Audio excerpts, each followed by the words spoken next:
जय मसीह की भाई और बहनों। परमेश्वर का वचन हमें आत्मिकता में मजबूत करता है।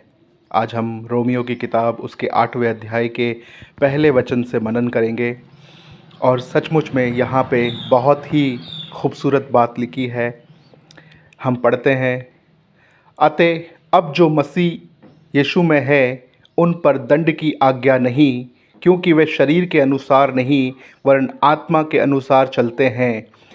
आमेन।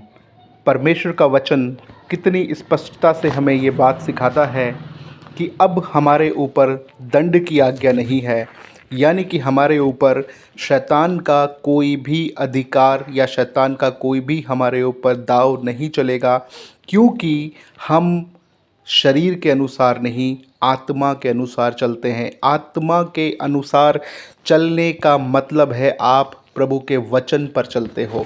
परमेश्वर का वचन आपकी अगुवाई करता है। हम बहुत बार अपने आप को कमज़ोर महसूस करते हैं, लेकिन ध्यान से सुनिए, हम आत्मा में चलने वाले लोग हैं। हम कमज़ोर महसूस कर सकते हैं पर कमज़ोर होते नहीं हैं।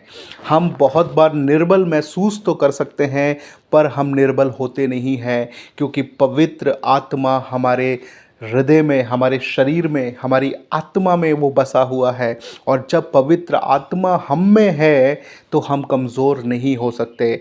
बस यही है कि बहुत बार हम परमेश्वर के साथ चलते चलते स्लो हो जाते हैं। हम प्रार्थना में स्लो हो जाते हैं, हम बाइबल पढ़ने में स्लो हो जाते हैं, हम धार्मिकता में स्लो हो जाते हैं, फास्टिंग में हम स्लो हो जाते हैं।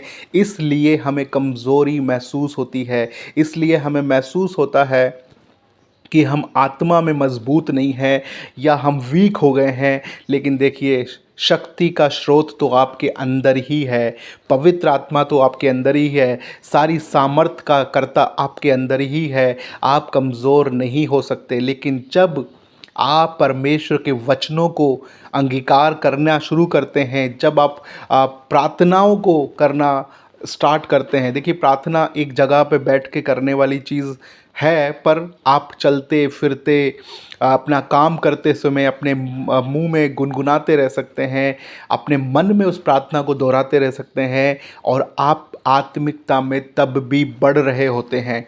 इसलिए वचन कहता है कि अब जो मसीह यीशु पर है उन पर दंड की आज्ञा नहीं, क्योंकि पवित्र आत्मा उनके अंदर दिया गया है, पवित्र आत्मा उनमें समाता है।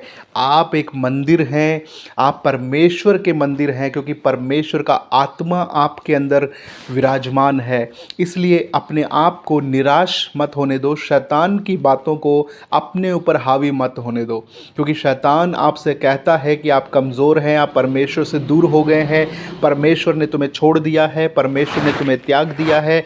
आज भी तुमसे गलतियां होती है, तुम कई बार पाप कर बैठते हो, लेकिन मैं आपको कहता हूं, परमेश्वर के वचन में लिखा है कि मैं तुझे कभी नहीं छोड़ूंगा और कभी नहीं त्यागूंगा।